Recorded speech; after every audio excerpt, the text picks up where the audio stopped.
Canadian federal election is in full swing, and we've passed the halfway point. On Monday the 28th, we go to the polls to decide what direction we want to go as a country, and that gives us 11 days to determine what direction exactly each party offers to us. And maybe, just maybe, whether we can direct any of those parties to move in the direction we'd like. This is the second episode in the 2025 election series. My name is Eric Bowman, and this is the podcast of the Canadian Psychological Association, Mindful.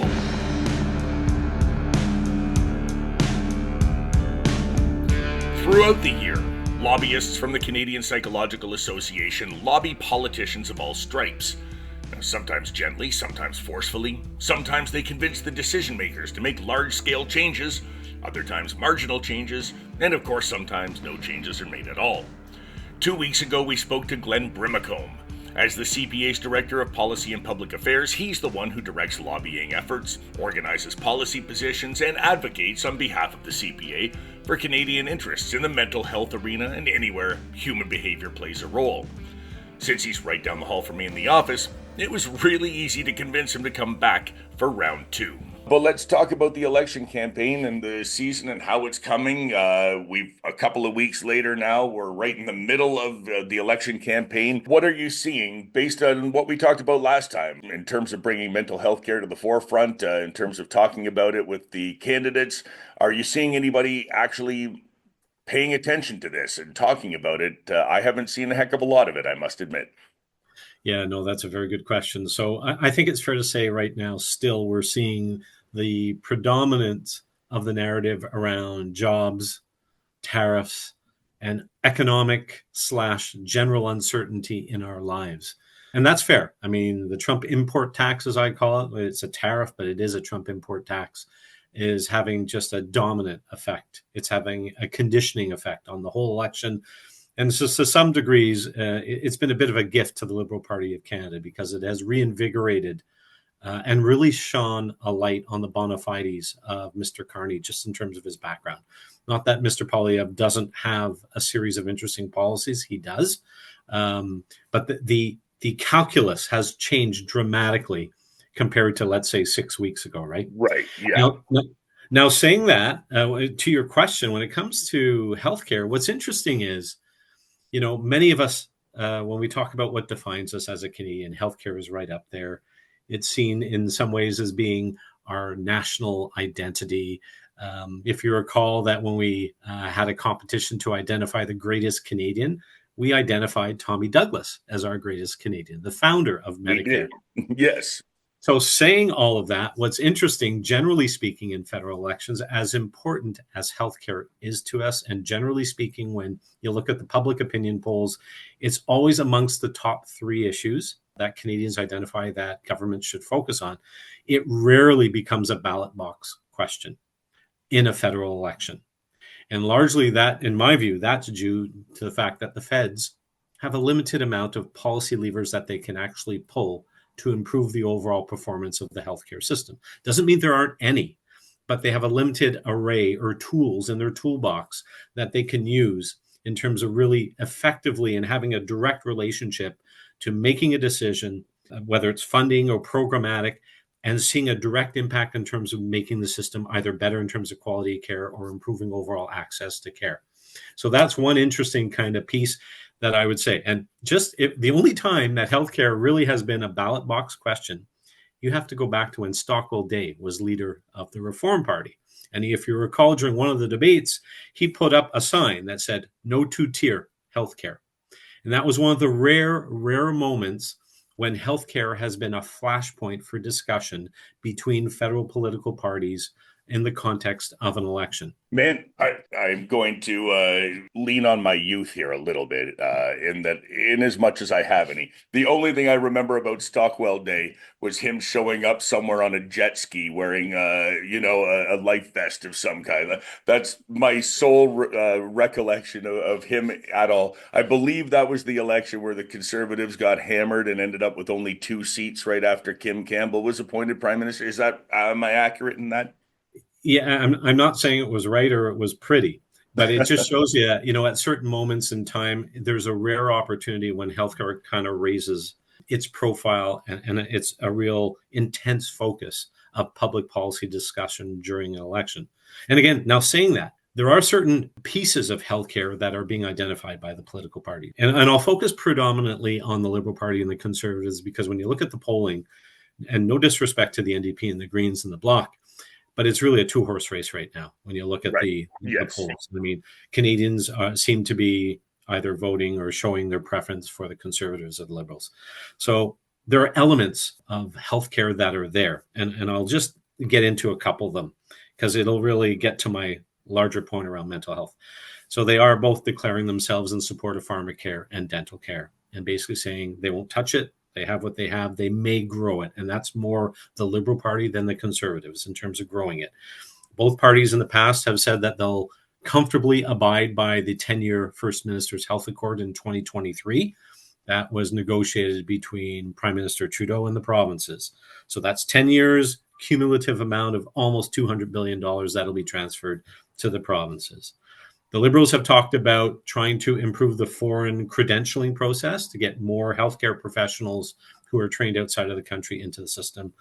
The Conservatives have talked about their Blue Seal program. So relatively similar, but they're both acknowledging that those are important issues. Saying all that, we hear nothing around mental health care from both parties. Now, the NDP and the Green Party have said that they'll expand and quote unquote move to a universal mental health care system. So that's encouraging, and that recognizes that they would expand public insurance for mental health care, which would include, in my view, psychological services. But when it comes to the Liberal Party and the Conservative Party, we're not hearing anything yet. And of course, we have 12 days to go in terms of the final day being April 28th. So it may mean they're moving towards a crescendo strategically and may unveil their specific policies in this area. But as of today, we're hearing nothing that gives me a sense that they're prepared to declare themselves. On the substance use side, we're hearing a bit more from the Conservatives than we are from the Liberals, in the sense that the Conservatives, and this is in keeping with the messaging that Mr. Poilievre has brought to the table over the last over a year or so, is really focusing on dollars and investments to expand treatment and recovery in the system. So we're not hearing as much around safer supply. They don't support safe injection sites. They're not in favor of decriminalization, but what they really want to do, and this is a bit of editorialization on my end, is that they want to assist the provinces in expanding treatment capacity when it comes to those that are suffering from substance use disorders, which in of itself is a good thing. I mean, obviously, we want those that are suffering to have the option when they're ready to go into treatment, that treatment is there for them. It does seem that they want to move some of the money from harm reduction toward treatment, though, right? Well, I guess we'll have to see what they're doing in their platforms, and they have promised to release their platforms and the costing of all of their promises after the debates. But in fairness, for Mr. Poilievre, I mean, he's promising, I think it's $250 million over the next 5 years. And my understanding is in each of those 5 years. So that's a substantial amount of money. I would imagine some of that perhaps is reallocated from Health Canada's budget. But I have a feeling that given the price tag that goes with it, there's probably some new money or reallocated money outside of healthcare from other envelopes. You mentioned the debates that are coming up. What are you hoping to see in these debates? The NDP and the Greens talking about universal mental health care. Might that be brought up in the debate? Might that actually push one of the two major parties that are really vying for this thing? As you said, right, it's a two-horse race. Might that push them in the right direction? Yeah, the way I would see it is I think the parties need to find the right balance between focusing on the economic side of the equation, jobs, productivity, investment, finding new trade opportunities, building new sectors, intellectual property, and all of that piece that comes with growing our economy, increasing opportunities for wealth creation, generally speaking, for Canada. Those are very important. It's hard to fund social programs when you don't have the revenue and the dollars to do it. The other piece of the equation is the health and social program piece. So there's the economic on one side of the coin, and the flip side is the health and social program piece that I think they will speak to and tell Canadians more about, I would hope, in the debate today and tomorrow. So I think it's the proper balance between, yes, We need to deal with the Trump tariffs and the import tax that is upon us.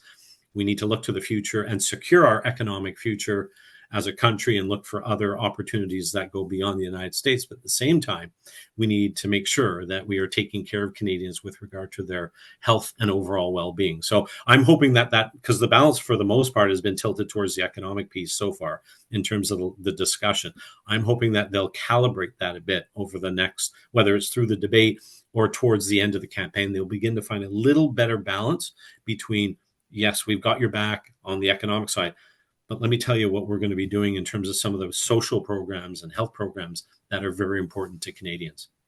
Yeah, I mean, it's understandable that the economic piece is taking up so much of the oxygen right now, right? We're dealing with an existential and looming threat, I think, unlike any we've ever seen during an election cycle in the history of Canada.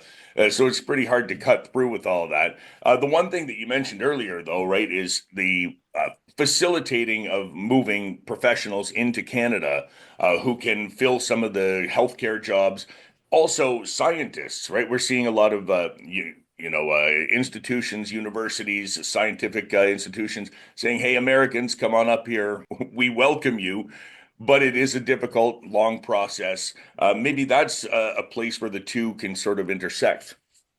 Yeah, I think that's really important, and it was a point I was going to raise in the sense that context always shapes content in the context of public policy discussions. So it becomes really important for the mental health community, for the health community, to make sure that we have a way in which we can insert our issues into the current context in which we're discussing the future of this country. And for example, when it comes to mental health and our economic uncertainty and our general level of anxiety about our future, all the more reason to think about making sure that we have the tools in place to make sure Canadians can get the care that they need when they need it. So this is something I've been saying, certainly when I talk to parliamentarians and other public policy individuals, is that issues around mental health are perhaps critical now more than ever, simply because we are facing a heightened level of uncertainty, like you said, that is unprecedented for this country.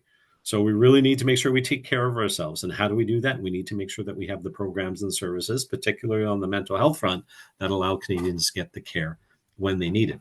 Now, on the research side, what's really interesting is, and we fight hard, as you know, the Canadian Psychological Association speaks very clearly around research, psychological research, its importance, its role, its impact. The way that research is being framed for the most part right now, and maybe this is just me and my background, but it's really around the research, innovation, commercialization spectrum. So research is really important, but it has to drive new knowledge, new products, services, sectors, industries, and jobs. That's the way I see that kind of relationship. It's not just about early stage discovery and curiosity based research, and let's find out what we find out. It is much more of a focus of linking research to what's its ultimate impact in terms of really making sure that we have a sustainable economy. Now, you mentioned dental care earlier, and it strikes me that that's something that was brought up fairly recently as far as policy goes. And now it's sort of taken as de rigueur, like, yes, so we all want dental care. We're all in agreement on it, and it's no longer controversial in any way. Did we miss the boat by not jumping in there with mental because it rhymes? Like, could we have said mental care and dental care and had like a nice little pithy slogan back then? And would we be in the different position now?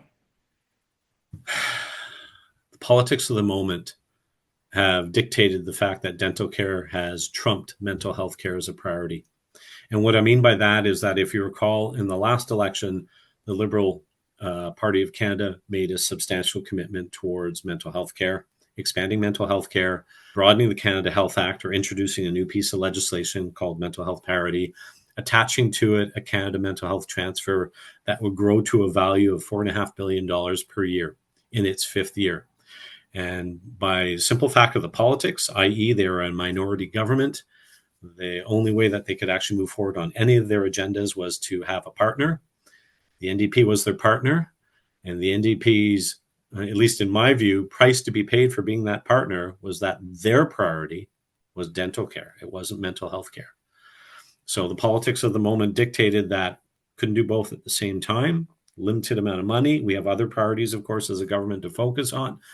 So we will move forward with dental care. So unfortunately, mental health care did not get the commitment, the fulfillment of the commitment by the Liberal Party in the last session of government.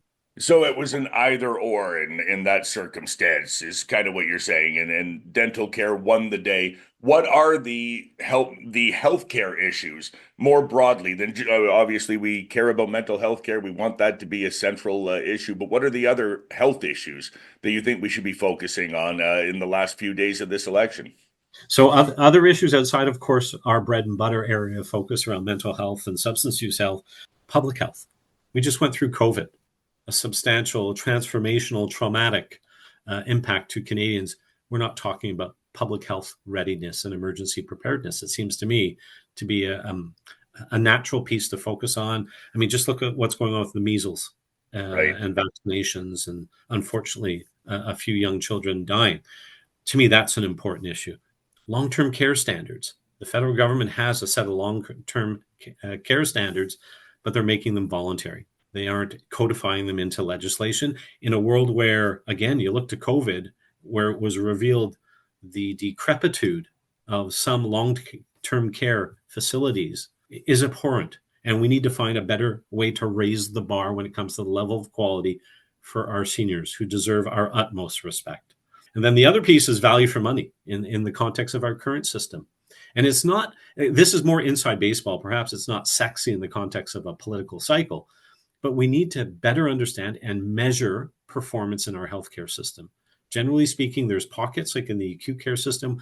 We have a strong set of indicators to know how we're performing and how we can improve ourselves. But when we move into other pieces of the system, and I think of mental health and substance use health, we really need to raise our game. We have a very poor set of indicators, especially outside the hospital system, to have a better understanding about when we do invest, are we actually making a difference?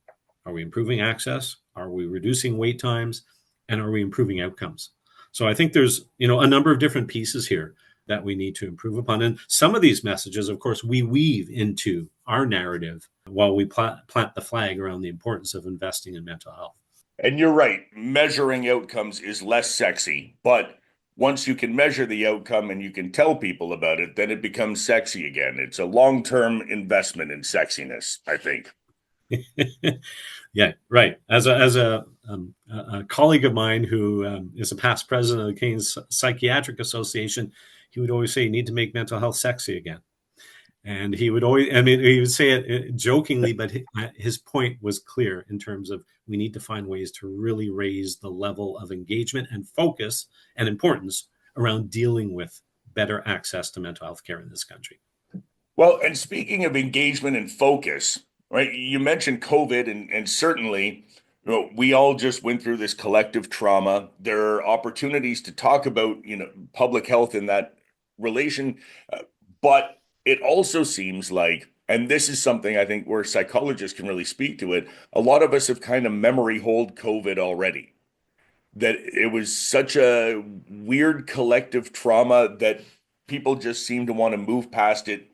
No one really wants to discuss it anymore. It's not right. And when you bring it up, people kind of have that like, oh yeah, that thing that happened, right? It may as well be as distant as the 1918 pandemic for a lot of people at this point. You know what I mean? Like it's hard even in the immediate aftermath to make it as relevant as maybe it obviously should be. Perhaps, but the way that I tend to look at it is look at the outcomes in terms of its impact on Canadians. So we know that when you look at the Statistics Canada measures, when it comes to the prevalence of self-reported levels of anxiety, depression, bipolarity, they've all increased substantially in a statistically significant way. So we're not trying to take advantage of such a traumatic opportunity, but given that a number of Canadians are being significantly impacted on a go-forward basis, we need to find ways to make sure that when they need care, that they can get the care that they need. And again, a lot of Canadians can get it because they're employed, and to a limited degree because they have some degree of coverage through their employer health benefits, they can get some access. But for most Canadians, when the data tells us that 1 in 2 who need care are not getting the care that they need, we have a problem. And knowing the connectedness of our mental health to allowing us to fulfill our own potential as a worker, father, son, daughter, friend, it's such a tremendous opportunity to really unleash a significant amount of our potential by allowing people to reclaim their lives by getting treatment. I think you may have just made it sexy. I'll say one other thing. Thank you for that. Because I suspect you're going to ask me how to engage. And one of the things I would say to whether it's members who are listening to the podcast or anyone else is use your voice. And what we tried to do at CPA, we've done two things. One is we have the primer, the election primer that's on our website, and you have pushed out on social media, and which really kind of captures 4 issues very briefly, the issue and solution through our eyes. The other piece is we've identified a series of questions to ask candidates. So if you are engaging candidates, whether you're in a meeting with them or at a town hall, or you want to send them an email, we've identified a series of questions on specific topics that you can engage them and push them on in terms of getting clarity as to where each party stands. And I'll be putting those questions in the show notes here, so anyone who wants can go and look at them, click on the link. Same with the policy primers; those will go in the show notes. And I think the questions themselves, especially, really indicate the vast interconnectedness of mental health and of psychological science with all of the issues that face us, right? There are some about climate change. There's some about gambling. There's some about, the mental health system in general, there, right? It really covers an awful lot of bases. It does. And as you said, mental health is ubiquitous. And it's a part of almost every part of our life, whether we think about it consciously or not. And I think it's part of our role is to make sure that we can tease it out and make it a piece of the public policy discussion in a tangible way that allows government to wrap their minds around this and implement practical solutions that change the lives of Canadians. If one of the debate moderators in the coming days asks one of the questions from your list, which one do you want it to be? That's a really good question. For me, I go to the access. There are 4 questions, I believe, on access. I would go to the parity question, because that is the piece that this government can clearly set a tone, a different tone that would ripple through in terms of how they would work with the provinces and, quite frankly, practically look to expand publicly funded access to mental health and psychological services. Right. And parity, you mean on a par with physical health services in that respect, right? Right. I know that's jargon, but it really is the recognition in legislation that access to mental health care services is as important as access to physical health care services. And this is normally, obviously an issue that comes up in provincial elections more so than in federal elections. What sort of commitment could a government or someone who's hoping to form a government make to work with the provinces that doesn't hinge on the provinces saying, okay, yes, we accept this. No, we don't accept it. What kind of a commitment would you be looking for from them? Funding works. Right? Right. It's carrot and stick. So the biggest incentive that the provinces or the federal government has working with the provinces is funding. And if you go back to the 2017 Mental Health and Substance Use Health Accord, the provinces originally turned their nose up at the federal government's offer of $5 billion over 10 years. The feds basically said, see ya, we're done. I guess you're not interested. Right. Every province came back to the table and took the money and the conditions that were attached to it. So I don't think the provinces would want to play hardball too much. I think they'd be looking for a maximum extraction of federal funding, and that's just part of the federal provincial dynamic. But when you look at the provinces right now, they acknowledge that access to mental health isn't where it needs to be. Certainly, Canadians, on the basis of the mental health report cards that we have released, tell us that provinces are, woeful. They're failing Canadians. And governments at the provincial level are moving. What we're saying is they're not moving nearly fast enough, and they need to up their game quite significantly in a relatively short period of time. I mean, right now, on average, the provinces spend about 6.3% of their health budget on mental health and substance use health. What we're recommending is that needs to be basically doubled to 12%. And there are pockets of excellence. So we are seeing models of delivery where the provinces are making a difference. They need to be scaled up. So I think of the integrated youth services model. That's one. What we need to do with family health teams in Ontario in terms of integrating psychological care in a team-based model. There's another opportunity. So just to name two, there are opportunities here, not just for the federal government to show leadership or for the provinces just to wait for the feds to put money on the table. The provinces know, as stewards of our respective health systems across the country, they really need to kind of step on the gas and up their game in this space. Right. It's obviously a little bit of a stressful time for people as we pay attention to this federal election, as we're coming down to the wire. And we always end up sharing stories about people who just unplug for a little bit, take their mind off the whole thing. So tell us what you're doing this evening to take your mind off this election cycle and the existential dread coming from the south of us. Well, what are your plans for this evening? This is excellent. So, terrific question. And this is also to take my mind off the fact that the Montreal Canadiens are playing tonight in a must-win game. And I'm a big Montreal Canadian fan because Yes. I'm born and bred from Montreal. So no, what I will be doing, my wife and I will be going to Montreal. We're based in Ottawa, but after we have this conversation, we'll be heading down to Montreal to see a fabulous, the best cover band that plays Pink Floyd music at Place des Arts. And I've seen them twice before, and they are spectacular. And I have to say, for two plus hours, I will not be thinking about the federal election or CPA. And when you come out of the Brit Floyd show, then you're going to know whether or not the Canadians won their game and made it into the playoffs, right? You might be in the middle of a giant party. I hope so. I really hope so, because yes, right around Place des Arts, there's a big public square. And so if the Canadians do get into the playoffs, I suspect there'll be a lot of celebrating going on. Well, my fingers are crossed for you, and I am cheering for the Canadians because one more Canadian team in the playoffs gives us one more chance to finally bring that Stanley Cup back home here to Canada. So I'm all in favor of it. I couldn't agree more. That sounds great to me too.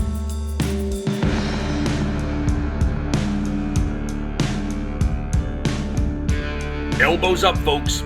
I was cheering for Montreal last night, and while I am aware that this podcast is being published a day later, I hope that as you listen to me now, the Habs are in the playoffs. From here, I'm also cheering for Ottawa, Winnipeg, Edmonton, and yes, even the Leafs.